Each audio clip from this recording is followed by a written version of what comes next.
el tema de multilingüismo, justo no porque yo he investigado por 25 años, casi 30, 32 años sobre este tema, pero porque yo creí 3 hijos en 4 idiomas. Entonces, parte de mi pasión por eso viene de ellos. Yo hablaba inglés en la casa, mi marido hablaba español en la casa. Estuvieron siempre en colegios alemanes, pero cuando crecieron, vivimos en Suiza por muchos años y en Perú, donde tenían francés como el del ambiente o de lengua de la casa. Mi hija, cuando se fue a la universidad, tenía un C2. ¿Ustedes tienen esa escala? Utilizan ya C2 en inglés, español y alemán, y un B2 en francés. Entonces, las universidades dijeron, no puede ser, parece que hiciste trampa en esto, tienes que venir cara a cara para dar el examen de idiomas. Se fue y definitivamente mi hija no es excepcional. Ahora en el mundo hay más de 2.500 hasta 7.000 idiomas en el mundo, solo 200 países. La mayoría del mundo habla más de un idioma, hablan varios idiomas. Pero mucha gente no exige lo que ustedes piden. Y eso es alfabetismo, eso es saber leer y escribir en otro idioma. Es lo más complicado por el cerebro. Es una de las cosas más, si tú ves un cerebro escribiendo en otro idioma, es lo más que se puede exigir. Es fascinante de ver esto. Entonces, mi interés viene de ellos. Y no ha sido nada más que positivo para ellos. Abrieron puertas, tenía oportunidades de estudiar en todos los países. Ahora, esto es lo normal dentro del élite educativo en el mundo hoy en día. Se espera. En Europa, 33 países, 100% exigen 2 idiomas. 17 exigen 3 idiomas para graduarse. Hablar y escribir, leer en varios idiomas es parte del mundo ahora. UNESCO recomienda desde 1992 que todo el mundo sea por lo menos trilingüe, por lo menos. ¿Por qué? Saber un idioma, o sea, un idioma internacional que sea uno de UNESCO, que puede ser español o inglés o francés, y un idioma vecino. O sea, ¿por qué? UNESCO, o sea, ustedes no tienen vecinos que hablan nada más que español. Ir más allá hasta que portugués. A ver, ¿portugués o japonés? Porque si cruza el mar, ok, ahí está japonés. Parte de la idea de las Naciones Unidas es que si podemos hablar, no vamos a pelear. Entonces, básicamente, la sugerencia es por lo menos 3. Y esto no es muy lejos de la realidad. Los países en general, los colegios muy elevados así tienen por lo menos, tienen que tener 2 y muchos tienen 3 idiomas, ¿ok? Eso es la tendencia en el mundo, a menos que América Latina. En América Latina, el único país en Europa que tiene problemas con idiomas, España. Es impresionante. ¿Por qué será? A ver. Pero, ¿por qué no hablas tan? Disculpa, pero también pasa en países de habla inglesa. ¿Por qué no hablas la realidad de Australia, Nueva Zelanda, que también son países que están al sur del mundo, el hemisferio, están muy alejados de los países que también pueden hablar otro idioma? Y la gente, yo no conozco ningún australiano, ningún neozelandés que también vienen de una cultura británica, hablan solamente inglés. Entonces también una realidad geográfica. Japón también. Entonces, ¿por qué? Porque yo creo que Tú acabas de decir la respuesta. una realidad geográfica. Exacto. Islas no hablan otros idiomas. Los que están en islas en general no son muy buenos en idiomas tampoco, ¿no? Eso puede ser excusa de España más o menos, que está, bueno. Ok. Ahora, hablando de idiomas, solo quiero decir que la realidad en general, la necesidad de hablar otros idiomas es muy alto y muy importante, y ojalá, ustedes ya son, yo quiero poner como un reto para esta escuela, este colegio. Ustedes han sido 100%, tienen un English Immersion que pone como inglés como el objetivo, que es muy importante, súper importante. Pero quiero recomendar o sugerir que no hay razón que no pueden poner por lo menos igual español, por lo menos, y agregar otro idioma. O sea, esto yo he visto en otros contextos, funciona súper bien y le favorece el cerebro. Eso es lo que quiero compartir ahora, ¿ok? Ahora, ¿por qué los seres humanos escriben? ¿Por qué los seres humanos escriben? Les voy a dar el ejemplo de las primeras escrituras encontradas. ¿Sabes lo que eran? Deudas. Ahora, ¿por qué la gente escribe?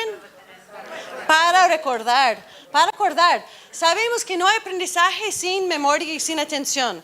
Al escribir ayuda a los dos. A veces cuando estás en alguna cosa aburrida y tú solo te enfocas en escribir lo que está pasando, te mantienes ya enfocado, ¿ya? Entonces eso es atención, pero más que nada, si no escriben nada más, si escriben solo una sola palabra, te va a ayudar y disparar una memoria mañana. Pero si no escribes nada ahorita, te prometo, en 24 horas, no sirve de nada. Porque los cerebros son súper frágiles, no se puede acordar de todo. Entonces, aunque dice, uy, eso es tan importante, nunca voy a olvidar. ¡Ja! Quiero hablar con ustedes. A ver, la prueba de esto. ¿Alguien ha tenido una vez un estudiante que dice, uy, yo pasé toda la noche estudiando, profe, y hace el examen y saca buena nota? Y tú le preguntas la misma cosa 24 horas después, no tiene idea.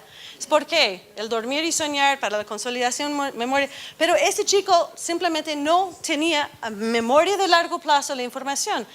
La memoria está extendida por escribir. Entonces, por favor, tomen notas. Ya, ok. Voy a comenzar con el fin, por si acaso, para no apurarme al final. Entonces, ¿cuáles son las ideas claves? Uno, ¿por qué escribimos? Ok, eso es clave. Ojalá que saque esto de esta charla.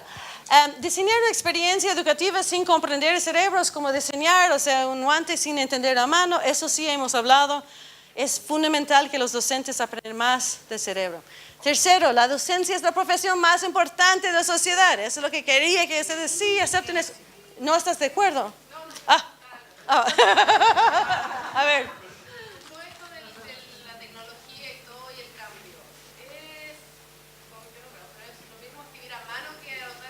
Excelente pregunta. Estaba esperando en espera de esta pregunta. Lo que es fascinante, las partes de tu cuerpo más sensibles son tus labios y los puntos de los dedos. Lo que nosotros recibimos en el cerebro cuando se escribe es una retroalimentación de información, ¿no? Escribir con lápiz es distinto, totalmente distinto de teclado. Teclado no te da una retroalimentación de formas de letras, solo de dónde está ubicado la letra en el teclado. Entonces, se presume, no está probado, que como tienes una vía adicional al escribir a la mano, tienes una vía más que se puede buscar la información en el cerebro. Es una adición. Lo que yo hago, tomo todo a mano, después me voy a la casa y escribir la tipeada. Entonces, eso es lo mejor, hacerlo 2 veces, ¿ya? Ok. También, educación es complicada y el cerebro es complejo, entonces celebramos esta complejidad en vez de decir, ¿por qué tengo que aprender algo más sobre el cerebro o sobre otras cosas? Celebramos esto. Esto es nuestra profesión hoy en día, ¿ok? También, la lectura. Hay un libro de Stanislas Dehaene que está afuera, ojalá que se compre, lee, es fabuloso, sobre la lectura. Él y Marion Moffett Tufts tienen una hipótesis que la lectura no es natural. Hablar y comunicar, cualquier mamífero lo hace, o sea, tiene comunicación. Hablar es súper natural. Escribir y leer, si tú ves cómo está el cerebro, es distinto lo que está pasando. Leer y escribir es muy diferente. Por ende, hay esas hipótesis que puede existir tantos problemas como dislexia y discalculia, justamente porque no son vías supernaturales, son reciclados según sus teorías, ¿no? Entonces, y hay 6 principios y más de 70 mitos que tenemos que entender. Y esto hasta el día de mañana, ojalá que se puedan memorizar todos, porque tenemos la presentación más profunda mañana, ¿no? No hacer daño, primera regla que tenemos. Y también, el lenguaje escrito es el único elemento cognitivo medido en todos los exámenes de inteligencia. Y eso es interesante para mí. Yo hice mi tesis en maestría tratando de entender cómo se mide inteligencia. ¿Cómo se sabe si alguien es inteligente? ¿Es totalmente cultural lo que tú valoras o hay algo medible? Y revisé todos los exámenes de inteligencia que haya y la única cosa que todos tienen en común es lenguaje, que es fascinante. Algunos tienen matemáticas también, pero todos tienen lenguaje. Vocabulario, antes era la medida de inteligencia. Entonces sabemos que es importante el lenguaje por varias razones, pero bueno, y lenguaje, o sea, más de un lenguaje es súper importante en términos de lo que pasa en el cerebro y potencial de aprendizaje. Ok, lo que vamos a hacer es, hay varias maneras de hablar de multilingüismo. Yo solo les voy a mostrar un slide sobre cada uno de esos puntos, porque es demasiadas cosas y solo voy a poner énfasis en la explicación de los circuitos neuronales relacionados a la lectura que conocemos hasta el momento. ¿Por qué? Quiero que ustedes aprecien qué complicado es el cerebro, uno, y de entender que aquí es el punto más importante. Las actividades que hacen en la clase a veces no estimulan todos los circuitos necesarios para que haya un buen aprendizaje del lenguaje. Eso sí, les voy a compartir el estudio de caso que hicimos con la información en Ecuador y Costa Rica. ¿Okay? Entonces vamos a hacer todo de esto, pero un slide, solo uno de cada uno, solo porque es mucha cosa, solo para plantear la idea sobre la importancia del lenguaje y bilingüismo, multilingüismo.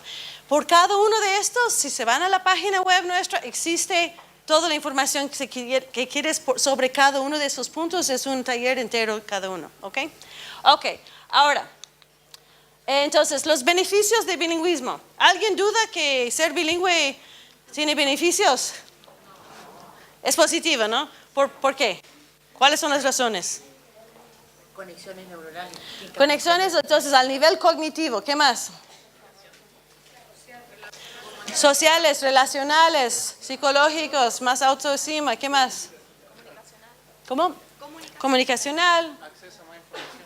Más información. Alguna persona me comentó, mira, yo realmente tengo que mejorar mi inglés porque me siento que estoy perdiendo mucho acceso a mucha información. Y así, aquí esperamos. Perdóneme, Howard Gardner no le importa sus propias inteligencias múltiples ahora. Ya es 35 años. Él ha hecho 2 o 3 cosas gigantescas desde entonces, pero recién tenemos traducciones buenas aquí. Entonces, es una cosa que estamos atrás, o sea, estamos esperando traducciones en vez de siendo parte de. Entonces, acceso a la información es muy bueno. ¿Ya? Entonces, sabemos que hay varios beneficios. Los más recientes tienen que ver con el mejoramiento cognitivo en términos de las funciones ejecutivas. ¿Cómo definen eso? Solo hay 3 subelementos. Realmente yo utilizo la definición del Center for the Developing Child at Harvard y de Miriam Diamond. Los 3 elementos de funciones ejecutivas son memoria de trabajo, flexibilidad cognitiva y control inhibitoria. Yo puedo ignorar información mientras enfoco en otra cosa, ¿no? Entonces, memoria de trabajo, flexibilidad cognitiva y control inhibitoria están mejorados. Entonces, estas 3 cosas mejoran cualquier rendimiento en otras materias, en matemáticas, en arte, cualquier cosa que aprendes. Entonces, al aprender idiomas ayuda en esto.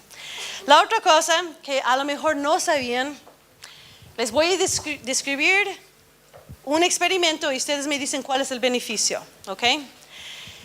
En Holanda hicieron experimentos, yo he trabajado con ellos por 11 años. Antes se tenían inglés a partir de 8 años, después bajaron a 5, después bajaron a 3 y ahora están de 2 años. ¿Por qué? Cuando hicieron el estudio de los chicos, tenían un grupo de 3 años de edad hasta 4 años.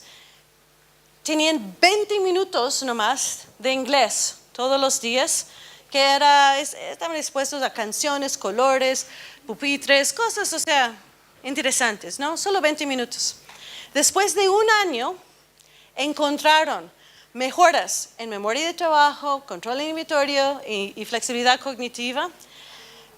Pero también encontraron una cosa que no esperaban. ¿Alguien sabe lo que era? Tenían mejor inglés, obvio, que el grupo de control que no tenía inglés. Pero ¿qué nomás tenían? Otra cosa más. No, fluidez, no. Una cosa gigantesca, impresionante, no esperado. No es que solo tenían mejor inglés, tenían mejor ¿qué? Holandés. Tenían mejor su primer idioma, había mejorado solo estar expuesto al segundo idioma. Porque hubo mucho más, un alto nivel de metalingüística, de metacognición. Entendieron más cosas sobre lenguaje en general. ¿Ok? La misma cosa viene con tecnología. Algunos de ustedes que tienen este miedo de tecnología, ¿qué vamos a hacer? En los Estados Unidos, antes, en 2000, tenían dijeron los pediatras, no debemos dejar a los niños chiquitos a tener tecnología. ¿Ya? Después hicieron unos estudios de niños de 3 años de edad y les daba iPads y les pidió que hacen una cosa, que sea, es un app, it's called My Story, que por favor, anda, toma fotos de tu casa y cuéntame un cuento. Entonces los chicos tomaban cosas, fotos, y después pusieron las fotos en el orden que querían y contaban un cuento. Lo que hace el app le hace lo que está dicho, palabra. Entonces le sale su cuento. Aplastas y te lee voz de hombre o voz de mujer, acento americano o inglesa, ¿ok? Haces así y sale tu cuento.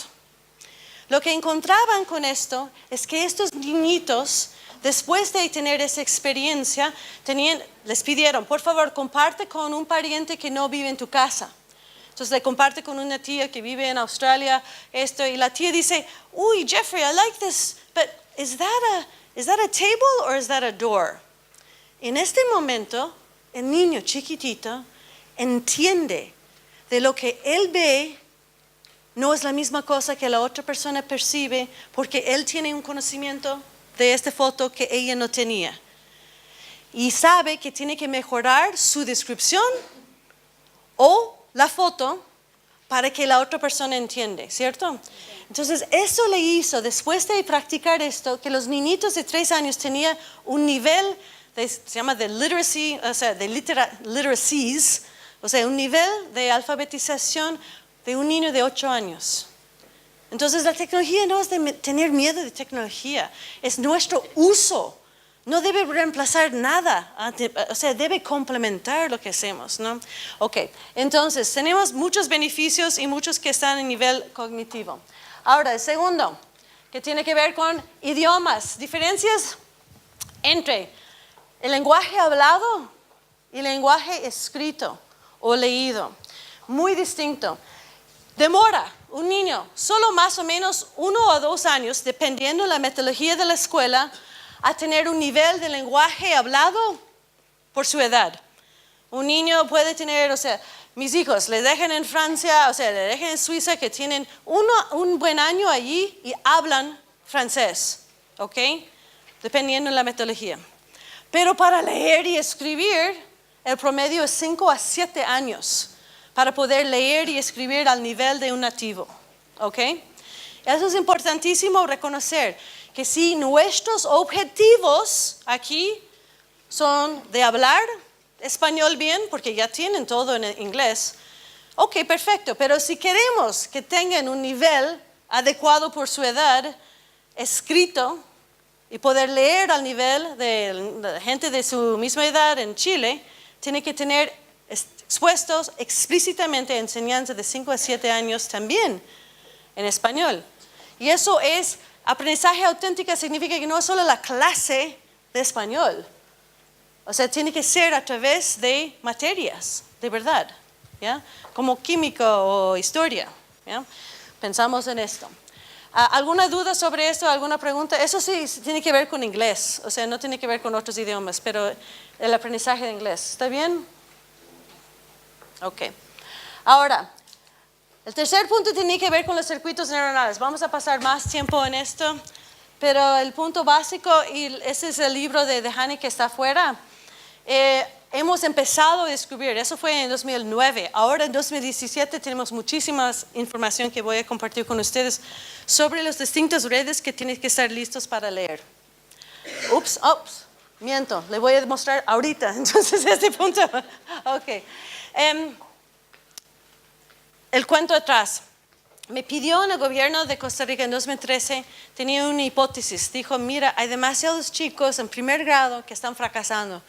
No aprenden a leer y escribir y no están aprendiendo matemáticas como añadir bien. ¿Qué es lo que no estamos haciendo? ¿Qué debe estar haciendo el cerebro para estar listo cuando ya empiezan a hacer esto? Pero no querían la respuesta educativa, querían solo de neurocientífica. Entonces revisamos centenares de documentos, todo lo que se puede saber sobre lectura y escritura y de matemáticas en el cerebro, para llegar a, encontramos algo increíble, fascinante para mí. Y esto es que existen 16 redes neuronales básicas, dentro de la cual existen algunas cosas físicas. Si un chico no puede ver o escuchar o coger bien un lápiz, no está listo para leer y escribir. Puede faltar uno de estos, pero si faltan dos, va a tener problemas gigantescos. Esto es importante porque en Ecuador, por ejemplo, no hizo pruebas de vista ni oído por los niños entrando en el colegio. Y tienen muchos chicos que dijeron, mira, este chico tiene retardo, este chico solo necesitaba lentes, pero no había hecho este chequeo básico, ¿no? Hay también información que tiene que ver con aspectos socioculturales o las relaciones y cómo se siente el chico frente a la lectura. Le encanta la lectura porque su mamá, papá siempre ha pasado leyendo cuentos y se siente que eso es el momento mejor de la vida, todas las noches cuando leen el cuento. O tiene miedo de lectura, porque la lectura siempre ha sido utilizada como castigo o algo por el niño. Entonces tenemos que revisar esto. También hubo elementos de cognitiva general, y esas son las funciones ejecutivas, atención, memoria y funciones ejecutivas. Esas son distintas redes. Y además, recién entran las redes directamente relacionadas a cognición específico por el dominio que tiene que ver con sentido lingüístico, entender símbolos, patrones, todo eso que relaciona a la lectura y escritura y matemáticas, ¿ok? Solo para hacerle entender que diferentes actividades que hacen estimulan distintas redes. Y el problema gravísimo que tenemos es que en general, cuando hicimos la observación en Ecuador, con una rúbrica que les voy a compartir con ustedes, pero al ver esto en la clase, miramos que los docentes repetían súper bien 3 redes de los 16. Enseñaba símbolo, sonido, símbolo, sonido, símbolo, sonido. Es una red importante, pero es una de 16. No hicieron las actividades para estimular todo, solo hicieron un par de cosas. Y eso sí fue muy importante para reconocer, para llamarles la atención de enseñar de otra manera. Lo que es importante es que no solo 16 redes, de los 16 redes están relacionados, cada red tiene varias vías. Entonces, por ejemplo, memoria, tienes memoria semántica, que son cómo acordar nombres de objetos, o sea, palabras, vocabulario. Eso es una cosa, pero hay 171 vías relacionadas a estas redes y hay miles de actividades que puedes estimular para utilizar esas redes. Es por eso, cuando alguien dice, quiero aprender una actividad, yo dije, ok, ¿cuál es el objetivo? Si tu objetivo es para mejorar la memoria, o sea, de un patrón, una organización de una oración en el pasado, hagamos una cosa. Pero si quieres estimular vocabulario, es otra cosa. Entonces, cada actividad depende del objetivo. ¿Ok? Ok. Entonces, la otra cosa tiene que ver con 10 factores. Cuando yo empecé a tener bebés, tenía un pánico. Porque yo fijo, mis hijos van a aprender inglés. Porque quiero que tengan la oportunidad de regresar a los Estados Unidos algún día, qué sé yo. Y mi marido, no, van a aprender español. Porque yo necesito que se sienten identificados con Ecuador, bla, bla, bla, bla. Ok. ¿Cómo decidimos? Yo empecé a hacer investigación porque pensaba, ¿alguien ha escrito algún libro sobre esto? Voy a leer. Encontré miles de teorías. Pero encontré que hay evidencia por 10 factores que sí influyen el aprendizaje de idiomas. Pero nadie combina los 10 ingredientes igual. ¿Alguien aquí sabe hacer una torta? Una torta blanca, sí. Un pancake, ¿sí sabes? Un crepe, ¿sí saben? Ok, ¿cuáles son los ingredientes? Harina, agua, huevos, algo de azúcar, ya. A ver, estas 3 cosas. Un pancake, una torta blanca y un crepe tienen los mismos ingredientes, ¿cierto? Pero son distintos, ¿no? ¿Por qué? Por la cantidad, la medida. Entonces, esos son lo que encontré con estos factores. Todo el mundo tiene un momento que aprende su idioma. ¿De qué edad? De aptitud que tiene natural, la motivación, estrategia, la consistencia con que le aplica la estrategia, la oportunidad del uso, si los idiomas están relacionados o no, si tienen hermanos. O sea, que las mujeres, les voy a decir algo que le van a asustar. Las mujeres hablan más palabras en su vida que un hombre.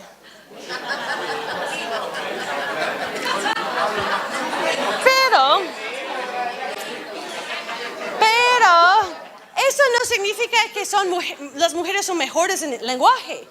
No, para nada. La única cosa que muestra es que sí hay más evidencia. Y parte del problema en lenguaje es pensamos que las mujeres son buenas en idiomas porque hablan más. No es cierto. Entonces la evidencia que un niñito está aprendiendo inglés es menos visible porque no hablan tanto que una persona una niña. Hicieron, y eso sí, les digo una cosa, por favor, ayúdame escribiendo. 2 círculos, ¿ustedes saben lo que es un Venn diagram? Sí. Ok, 2 círculos, donde cruzan el mitad un poquito, escribe, haz de esto.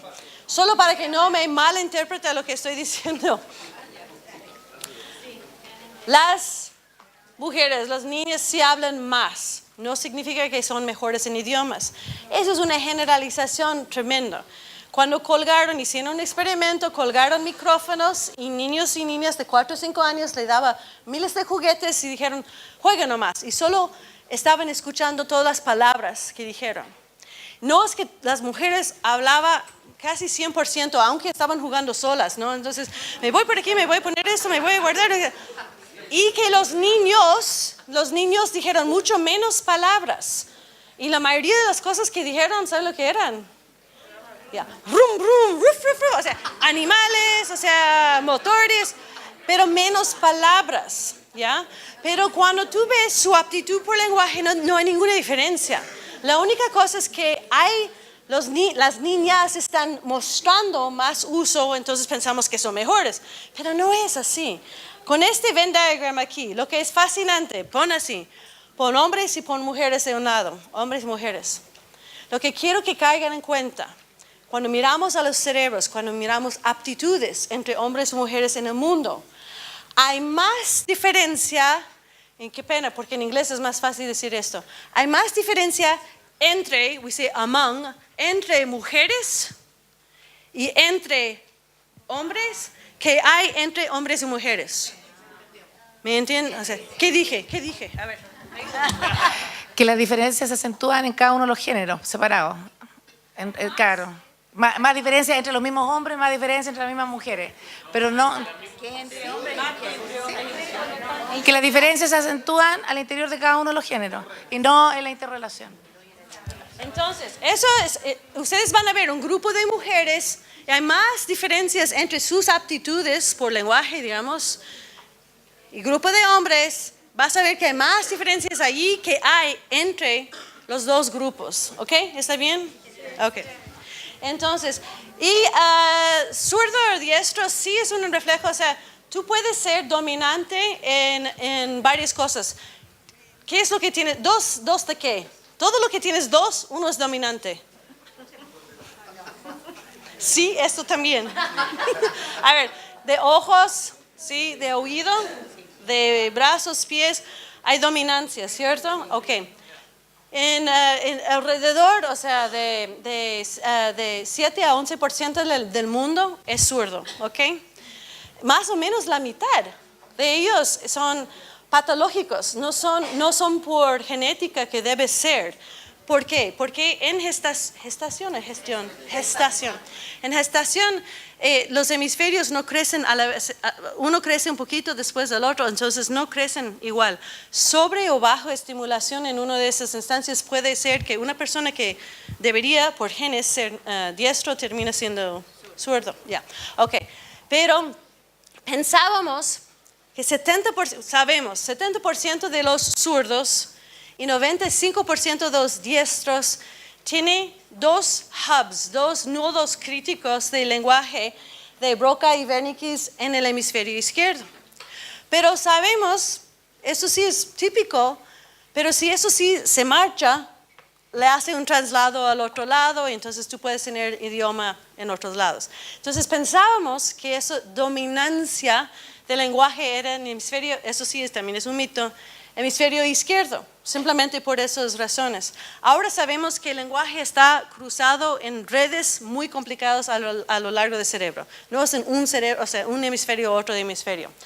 Pero sí se sabe que esta dominancia sí se muestra en donde está ubicado esos dos nodos. Pero eso no significa que el lenguaje en sí está ahí. Significa que dos partes importantes cruzan señales allí, pero si no está en el hemisferio izquierdo, puede estar en el derecho. Entonces, eso no, la única cosa que implica esto es que 30% de los zurdos, eso es complicado, no quiero ser demasiado complicado, y 5% de los diestros no tienen una estructura cerebral típico, ¿ya? Y muestran que ellos prefieren aprender a leer y escribir en la manera que enseñamos los disléxicos. En vez de por fonema como cat, por cat, prefieren ver cat, hat, bat, mat, sat juntos y aprender como por grupos. Entonces es otra manera, o sea, no es superior o inferior, es distinto, simplemente es distinto. ¿Ya? Ok, ahora, la otra cosa, mitos de multilingüismo. Aquí ojalá que un shock tremendo de todos. Por favor, ¿puedes leer estos? Un niño debería estudiar su lengua nativa primero y después de consolidarla, estudiar otras. Aprender dos lenguas simultáneamente confunde al niño y disminuye su inteligencia. Un niño que aprende dos lenguas no se sentirá seguro en ninguna de ellas. Un niño bilingüe tiene problemas de identidad. Crecerá con el sentimiento de no pertenecer a ninguna de las culturas involucradas y de no ser aceptado por ninguna de ellas. Los verdaderos bilingües nunca mezclan las dos lenguas. Las personas bilingües tienen que traducir conceptos de su idioma débil a su idioma fuerte. Estos son unos ejemplos de algunos más o menos 40 mitos sobre el lenguaje, sobre bilingüismo. Si quieren ver todos y todas las respuestas, hay un video que se llama Mitos de Multilingüismo. En la página se pueden revisar todos estos. Pero solo voy a nombrar un par de estos. Por ejemplo, los verdaderos bilingües nunca mezclan sus idiomas.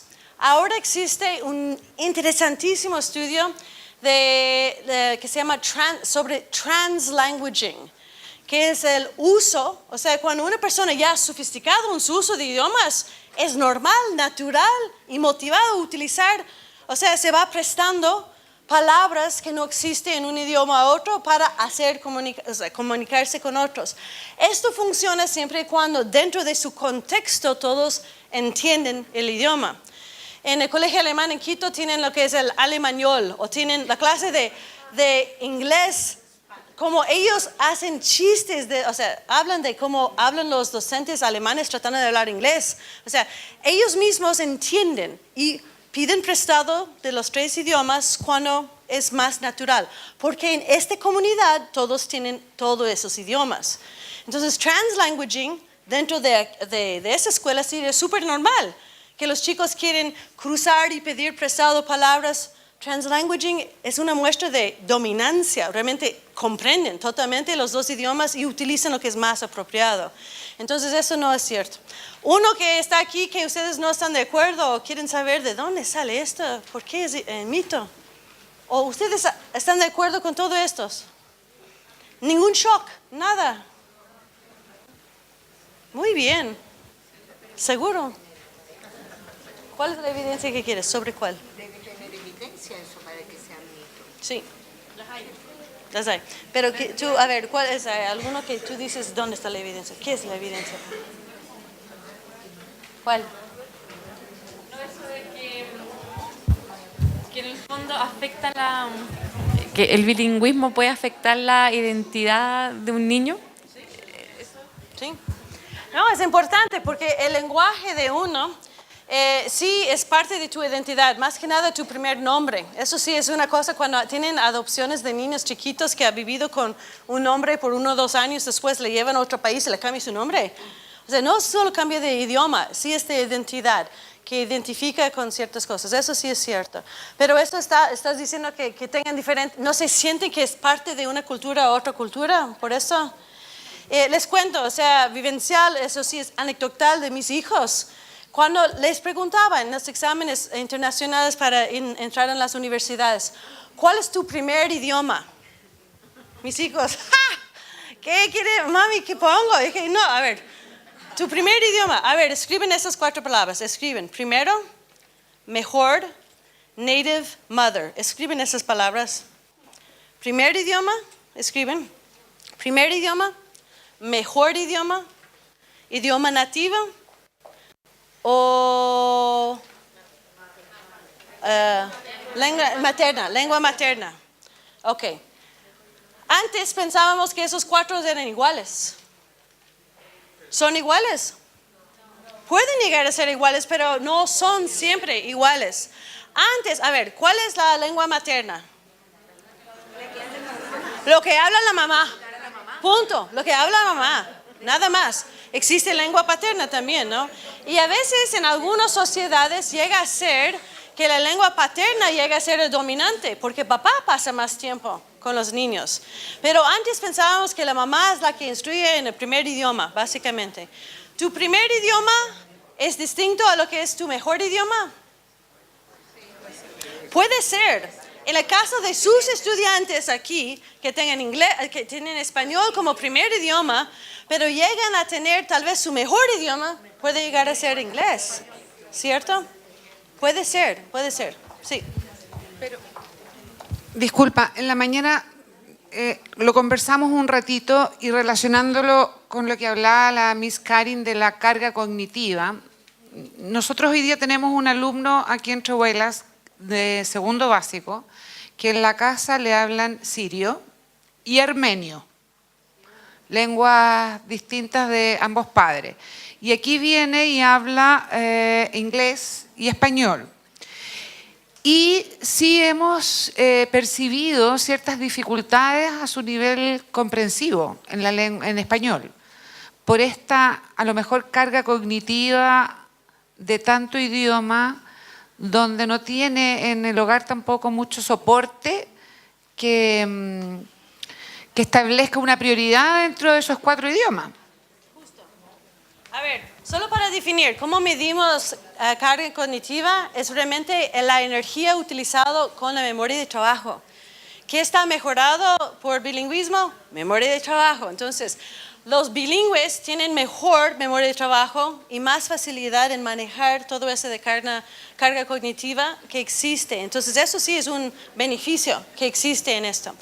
Pero responder a la pregunta precisa en este caso, recuerda que le dije, hay 10 factores que influyen en un éxito con varios idiomas. Si les digo que, o sea, ¿ustedes han escuchado de Berlitz?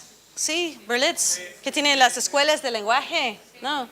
Bueno, Berlitz nació y tenía 5 idiomas a la vez, o sea, mamá, papá, cocinera, no sé qué, pero 5 idiomas.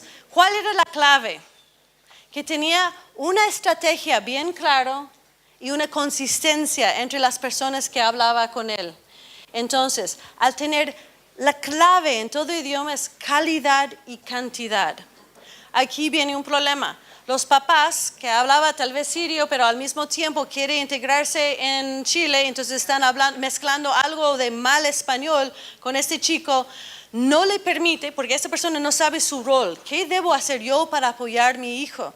Lo que dijimos en las escuelas internacionales, lo mejor que tú puedes hacer para mejorar el inglés que está enseñando en la escuela es leer en tu idioma italiano en la casa. O sea, leer, tú fortaleza sus idiomas allí. Eso es tu trabajo. Deja el inglés a la escuela, porque tu mal pronunciación, tu mal concepción del inglés va a influir, o sea, tener un impacto negativo. Puede ser que en el caso no tiene cantidad ni calidad. ¿Por qué? Uno de los papis tal vez no habla tanto con el chico. Solo le ve después del trabajo, o fin de semana, o solo pateando el fútbol y nada más. Entonces tiene vocabulario limitado. Obvio que no tiene eso como fuerte, como su idioma. Entonces cantidad y calidad de idioma es muy importante. Y después tener una estrategia y ser consistente con la estrategia. ¿Puede ser que se mezclen los idiomas? Sí, si todos quieren, o sea, lo que el chico escucha es lo que va a producir, más o menos hasta qué edad, o sea, de qué edad puede un niño tener una muy buena conversación, no importa si es primero o segundo idioma. Más o menos un niño que no tiene fallas, en su gramática ni nada. Más o menos 5 años. Más o menos de 5 años tú puedes tener una conversación sin fallas, o sea, de gramáticas ni nada de eso. Más o menos 5 años, ¿ok? El problema es, si este niño tiene influencia, los niños chiquitos que tienen idiomas mezclados por los papis o los docentes, antes de esa edad de realmente tener fluido, o sea, una estructura, entonces empieza a mezclar porque sabe que eso es idioma. ¿Tú mezclas? Oh, ok, yo mezclo. Los niños no tienen por qué saber que no es un idioma. ¿Ya? Solo cuando empezamos a ser sofisticados y saber o entender idioma que empezamos a juzgar que es difícil, que es fácil comparar idiomas. Pero los niños pequeños no saben. En este caso, el último factor es esto. Los niños primeros, los primizos, hablan un poquito más rápido que los segundos, terceros, cuartos hijos. Las niñas hablan un poquito más antes que los niños. Los bilingües hablan un poquito más tarde que los monolingües, pero más o menos de 6 años de edad no sabe la diferencia. No sabe si haya una estrategia consistente y calidad de lenguaje. La razón que Berlitz no aprendió más de 5 idiomas a la vez, ¿cantidad o calidad? Cantidad. Hay 24 horas en el día. ¿En qué momento vas a tener calidad de lenguaje en más de 5 idiomas? O sea, es muy complicado esto. Entonces, cantidad y calidad. Entonces, uno de esos factores está metiendo ahí. No es que el chico no puede. ¿Ok? Ok. Ahora, vamos a ver los mitos. Ok, estudiar. Ok. Hay mucho más mitos sobre eso. Pero para terminar, estructuras curriculares. Ustedes, sí. A ver.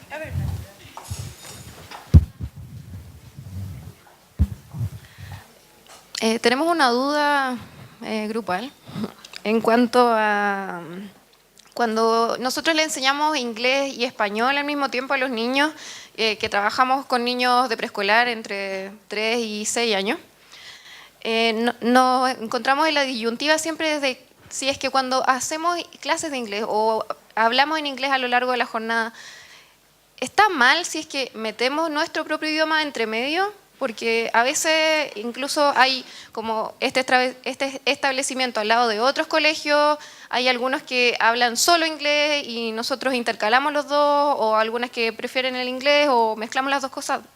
¿Hay algún...? Porque es nuestra naturaleza, nuestro idioma materno más el que queremos que ellos aprendan. ¿Cómo?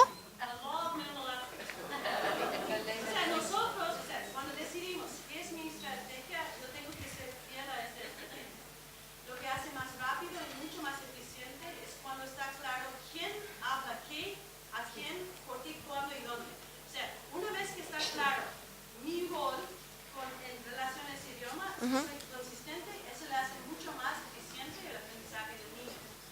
Si nosotros nos mezclamos, porque el chico mezcla y nosotros, les doy un ejemplo.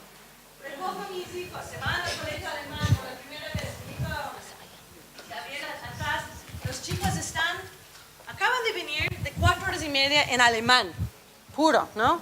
Mi marido sí habla alemán, pero dice a los chicos, a ver, ¿cómo te fue? Y yo, oye, how was it? Did you have a good day? Y ellos empiezan a hablar en alemán. Entonces, no decimos nada, simplemente, oh, really? You played with Tom? Y jugaste con la pelota también. O sea, entonces, estos les demora como 2 o 3 intercambios hasta que ya, ok, ahora entiendo. Ya, mamá inglés, papá español. Pero si no fuera por nuestra insistencia en este idioma, la ley de mínimo esfuerzo, los seres humanos hacemos todo lo mínimo necesario para ganar lo más.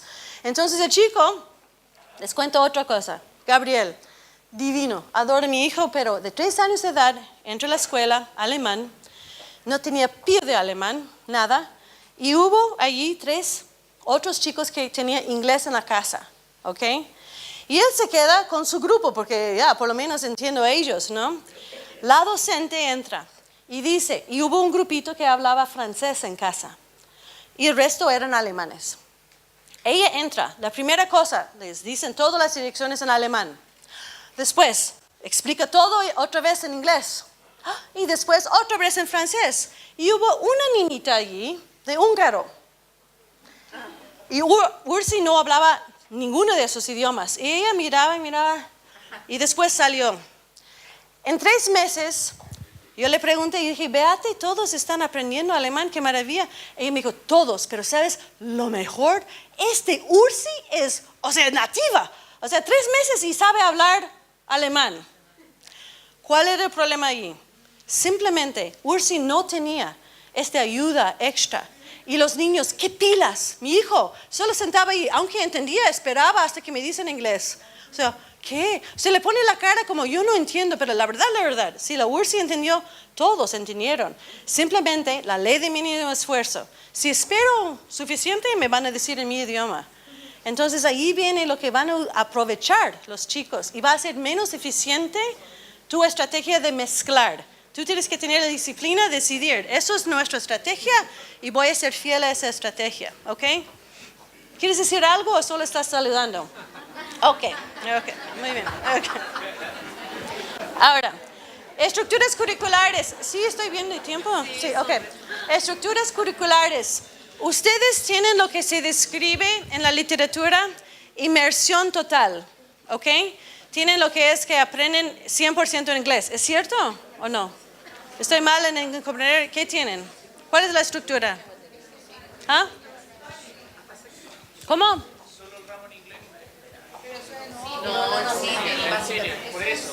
Estamos en preschool, junior y senior. No sé cuál es la... Ok, entonces, ¿qué hacen en preschool? ¿Quién es de preschool? ¿Quién es de preschool? A ver, por favor, explíquenos cómo es la estructura en términos de idioma en tu escuela. Preschool, ¿qué hacen con los idiomas? ¿Cómo trabajamos cómo enseñamos inglés? ¿Cuántas horas tienen los 2 idiomas? ¿Cómo divide el tiempo? Tenemos la primera hora de la mañana siempre todo en inglés y después durante el día bastante mezclado. ¿Por qué? Tenemos lenguaje en español y eso sí es todo en español, pero hay otros momentos en que es mezclado porque el sistema del colegio, por lo menos por lo que yo entiendo, no tiene un sistema de full inmersión, desde el día 1 absolutamente todo en inglés. Y porque tenemos dudas como equipo, yo creo, respecto a qué es lo mejor para el niño, por ejemplo, cuando está adquiriendo conceptos matemáticos o cosas de otro, o por ejemplo, cuando estamos leyendo un cuento, ¿cuál es el objetivo de nosotros? ¿Es que entienda el cuento o que aprenda inglés? O las dos cosas. O, por ejemplo, también en matemáticas pasa lo mismo. ¿Qué es importante? ¿Que aprenda big y small como palabras en inglés? ¿O que integre el concepto independiente del lenguaje? Importantísimo la división.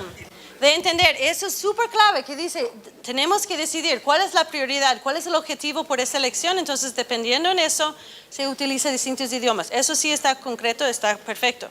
Lo que ustedes, les voy a contar otra cosa, de otra escuela, ustedes, piensen un poquito de cómo están incorporados. The European School Model, en Europa, tienen obligatorio 4 idiomas para graduarse, para poder asistir por lo menos en 4 distintos idiomas la universidad, a este nivel, ¿ok? ¿Qué es lo que hacen? Cuando el niño está como 3 años de edad, entra a pre-kinder y hace jugando, gozando en su propio idioma, en su idioma de casa. Y si hay 2 idiomas, elige uno, donde tiene la maestra, o sea, definitiva en este idioma. 2 años después, este niño empieza con pre-literatura, que empieza a ver, entender letras y todo esto, mientras introduce el segundo idioma, que supuestamente debe ser un idioma europeo, cualquier otro idioma europeo. Que hacen esto jugando, o sea, cosas demostrativas, a veces clases de educación física donde se puede mostrar cosas, ¿ya? 2 años después empieza a leer en su idioma, aprender prelectura en el otro idioma y introduce el tercer idioma. En este tercer idioma, entonces, que debe ser un idioma vecino de su país, de donde viven ellos, entonces, esto también se ofrece los cursos que puede ser más demostrativa, incluyendo matemáticas y ciencias. Porque se puede mostrar muchas cosas y números es otro lenguaje totalmente igual. Entonces se pueden utilizar el otro idioma así. 2 años después, mientras ya está con 4 años de leer y escribir en su idioma, 2 años escribiendo en el otro, tiene prelectura en el otro, introduce el 4º idioma. Eso es a su elección. Pero eso significa que el chico tiene a mínimo 7 años en su 4º idioma, aprendiendo, o sea, y teniendo experiencias allí. Lo que ellos deciden y eligen, ¿qué materias enseñan en qué idiomas? Está mucho por demanda, una cosa, pero la otra tiene que ver con lo que es generalmente en las edades tempranas, lo que se puede comunicar también en forma más demostrativa. O cosas de matemáticas científicas, tú puedes mezclar, medir y hacer cosas. O sea, y el idioma viene. Justamente les motiva utilizar amigos y diccionarios cuando le da la gana. No importa, eso es un apoyo, es otra herramienta para aprender y entender los conceptos. ¿Ok? Entonces la idea es, no debemos tener este o el otro como objetivo, se puede tener los dos. Se puede ser que quieres el idioma y quieres matemáticas. No tiene que ser, pero hay que serlo consciente. Eso es parte del problema, porque simplemente hemos hecho así, no hemos pensado en lo que va a ser el último punto de políticas de lenguaje. ¿Por qué enseñamos? ¿Qué enseñamos? ¿A quién? ¿Cuándo? ¿Cómo? ¿En qué materias? Hay que pensar esto dependiendo de las prioridades que tenemos. Hubo otra pregunta por acá, ¿no? Mi ilusión. Ok. Ahora sí. Que en el colegio hay un nivel que comienza a los 2 años de edad y generalmente tiene un primer periodo de adaptación donde los niños están bien sensibles, lloran harto y eso dura como un par de semanas. Sería como recomendado eso, lengua materna. No. A ver, ejemplo concreto. Mi hija jamás en su vida tenía alemán. De 5 años mudamos, estuvo en una escuelita en Quito, mudamos a Suiza, va a ser en el colegio alemán. Jamás ha tenido nada de alemán. Llega a la escuela, la gran discusión. ¿Qué hacemos si la niña está preocupada? ¿Qué hacemos? Alemán. Llega Frau Spohr y dice, Natalia. Entonces ella le da el brazo y le queda, a ver, aquí en mi falda, todo en alemán.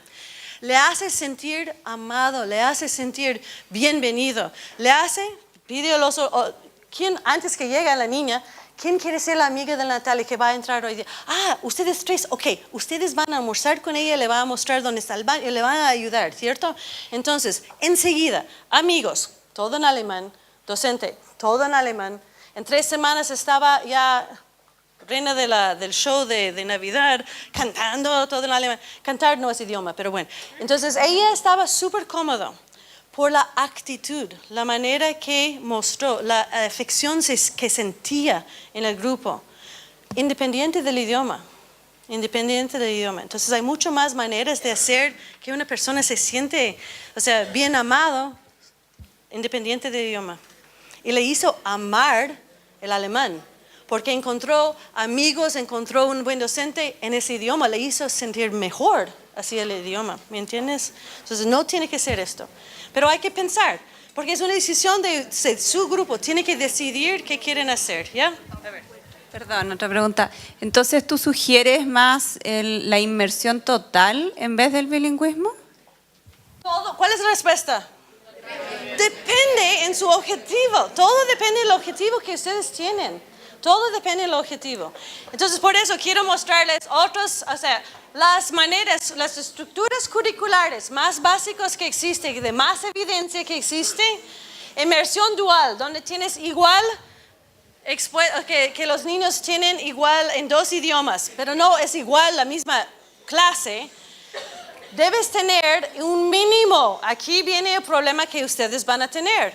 Deben tener un mínimo de 30% nativos o 30% que van a utilizar X idioma. 30 a 70 es el mínimo, lo mejor es 50-50. Pero puedes tener, o sea, ok, un poquito menos, un poquito más, pero la división de materias, de gente que hablan y utilizan los 2 idiomas. Eso sería inmersión dual, cuando tienes 2 idiomas a la vez en ese sentido.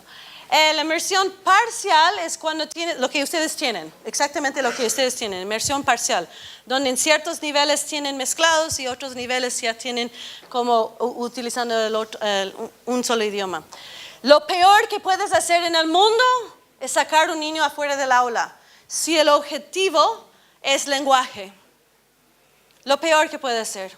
Este niño ya pierde contenido en contextos auténticos, está etiquetado como niño que necesita ayuda extra, o sea, miles de razones que pull-out es lo menos eficiente. Ese es el trabajo de Virginia Collier y Thomas Wayne, que ha hecho unos estudios longitudinales, entonces no le sacan. Lo mejor que se puede hacer en general por términos económicos se llama sheltered. Y eso significa que dentro del mismo aula está algún ayudante que no tiene que ser un docente. Puede ser un chico que simplemente sabe más que el otro. Entonces tú te sientes al lado, entonces, y eso sí, voluntario, ¿quién quiere ayudarme? O sea, Siri no habla nada de español ni inglés, entonces está en nuestra clase, por favor, nos puede ayudar. Entonces esta persona, ok, yo quiero ayudarle, se siente al lado y simplemente cada vez que dice, ¿qué es esto? ¿Qué es esto? Trate de explicar, le hace dibujos, le ayuda, le muestra un diccionario. Esta persona le apoya adentro del aula, no le saca. Esas son las distribuciones más típicas que existen. ¿Cuál es el sistema mejor? ¿Cuál es la respuesta? Depende en el objetivo, depende y en sus realidades. Tienen que decidir, o sea, ¿tienen docentes suficientes? O sea, todas esas cosas dependen, ¿no? Ok. Los otros puntos, los últimos 2, el ruedo docente. Mejores prácticas en el aula bilingüe, hay como 200 slides que no vamos a ver porque hay miles de cosas, pero primer y más importante de punto, ser un excelente docente en un aula bilingüe significa, número 1, ser un excelente docente, punto, ¿ok? Después, como cualquier otra materia, tienes que saber, por ejemplo, cuáles son los errores típicos que un hispanohablante hace en inglés. Eso te hace un excelente docente porque sabes algo sobre tu contenido y cuáles son los errores típicos que se pueden encontrar, ¿ya? Entonces, hay varios ejemplos ahí, no vamos a ir a todos, están divididos por cualidades del docente, pero también están divididos por lo que serían recursos, actividades y otras cosas que quiero invitarles a revisar a continuación, o sea, más tiempo. El último punto tiene que ver con políticas educativas. ¿Su escuela tiene una política educativa? Política de lenguaje. Ustedes, yo leí en su historial, it was known as the English School, right? Duales English School, era the English School, era simplemente eso fue el nombre. Si esto es la política, que esto es an English School, entonces yo veo que están lejos de la realidad, porque muchas escuelas británicas, English en ese sentido, son distintos. English es idioma, es otra cosa, pero English, o sea, en lo que es un British School es distinto, ¿no? Entonces, quiero invitarles a pensar cuál es su política. Yo incluyo esto y hay una carpeta llena de ejemplos de escuelas y sus políticas de lenguaje que existe. ¿Por qué? Porque el bachillerato internacional ahora exige como parte de la acreditación una política de lenguaje que todos los colegios tienen que saber por qué están enseñando qué idiomas y a quién y cómo, cuál es su estructura, qué esperan de los padres de familia, qué esperan de todo el mundo. Entonces, políticas de lenguaje es importante simplemente para evitar confusión y ser más eficiente. Pero yo quiero motivarles a pensar, si el resto del mundo está hablando más de un idioma, si la importancia de inglés es importante, pero también otros idiomas también, español, por ejemplo, el segundo más hablado idioma en el mundo, es importante también. En Ecuador tenemos un colegio en Quito que era solo en inglés. ¿Por qué? Presumía, por su visión y misión, 100% iban a estudiar en el exterior después. Y comenzaba así, hasta el crisis económico, cuando empezaba a quedar más delimitada adentro del país. Y estos chicos después vinieron a mi universidad y no sabían escribir un ensayo en español. Y era triste, porque dije, pero no vas a volver a trabajar aquí, no sabes escribir, o sea, no sabes ser un estudiante a nivel universitario aquí. Y eso fue dificilísimo. Y hablamos mucho con los dirigentes a decir, piensa en su política, realmente por esta realidad, ahorita es correcto lo que están haciendo. Solo piensa, porque hay miles de formas de hacerlo, solo decirle cuál es el objetivo que tienen en la educación en esta escuela. ¿Es solo inglés y después español es como segundo nivel o debe ser que los dos se pueden hacerlo igual? Piensa bien, eso sí es importante, la reflexión. Ok, sí. En Junior, nosotros impartimos las asignaturas de matemáticas, science, y, bueno, obviamente inglés en el segundo idioma, inglés. Y en general, velo porque las profesoras de Junior en general hablan, yo diría que el 90% del día en el segundo idioma con los alumnos. Pero se crea una atmósfera entre la comunicación de los niños que sigue siendo en su lengua materna. ¿Cuánto influye eso al desarrollo de la adquisición del segundo idioma? ¿Cuánto lo retrasa efectivamente? ¿O en algún minuto van a hacer el cambio de switch y ya continuarán su sociabilización en inglés? Yo diría, o sea, depende.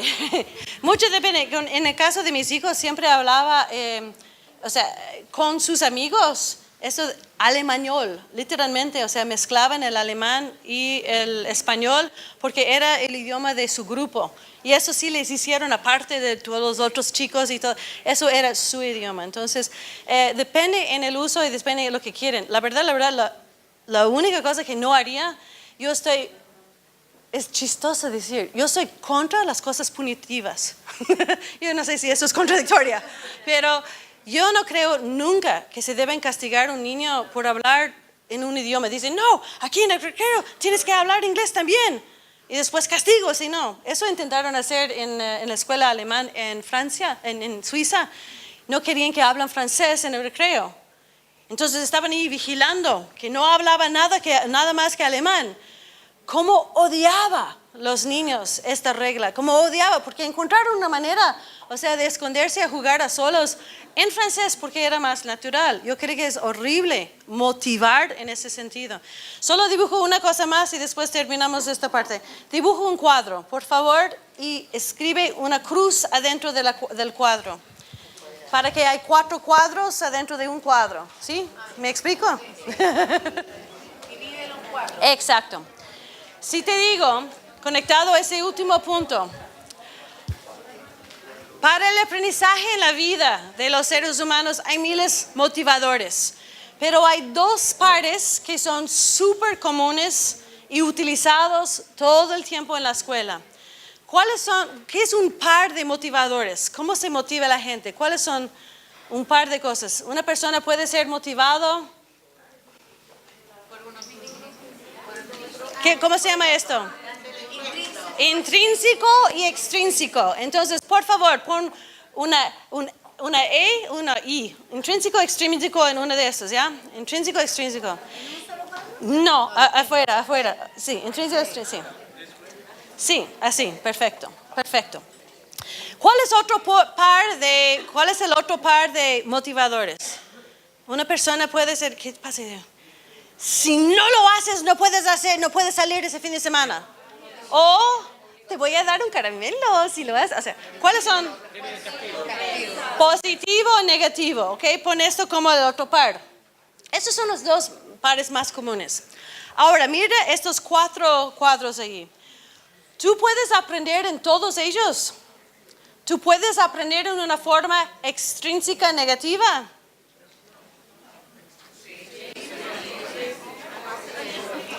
A ver, pretendemos. ¿Cómo te llamas?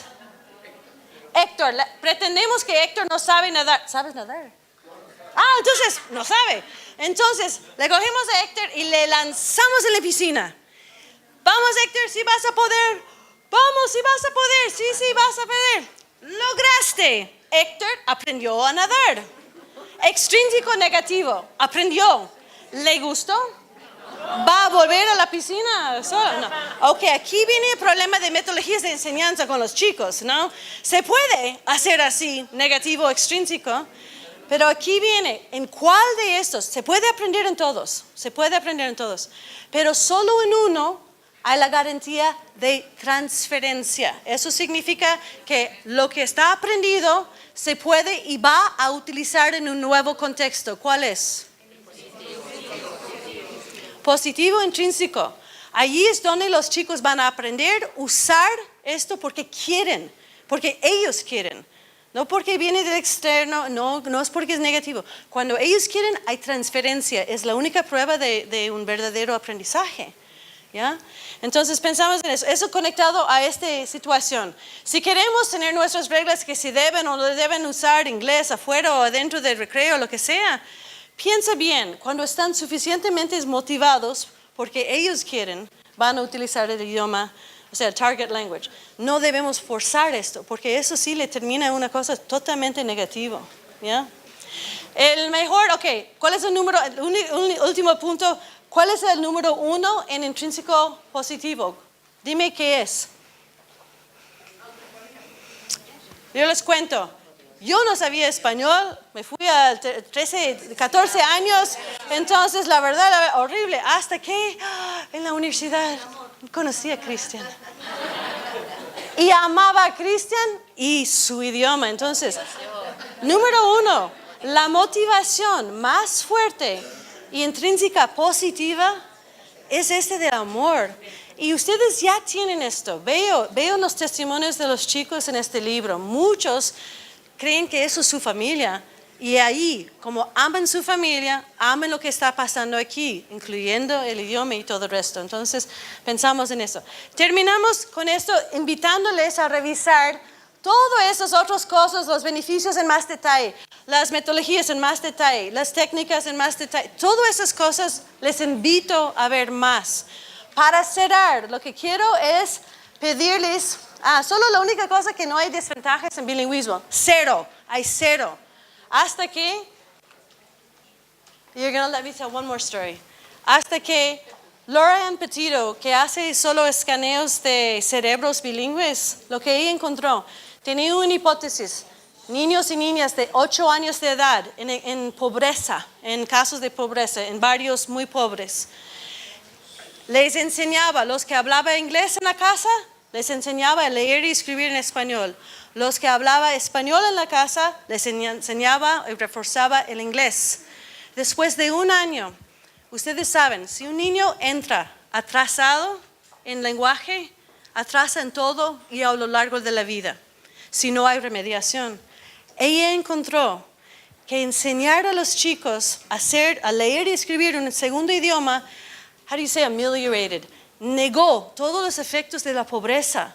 Ya de 9 años ya estaban como los chicos ricos en su potencial para lograr más en el colegio. Entonces, ojalá que piensen qué importante es no solo, bilingüismo en ese sentido que saben inglés, pero fortalecer el español, porque esas dos cosas van a darle ventaja en otros ámbitos, en otras asignaturas. ¿Ok? Ok, ya, ahora sí termino. Ok, gracias.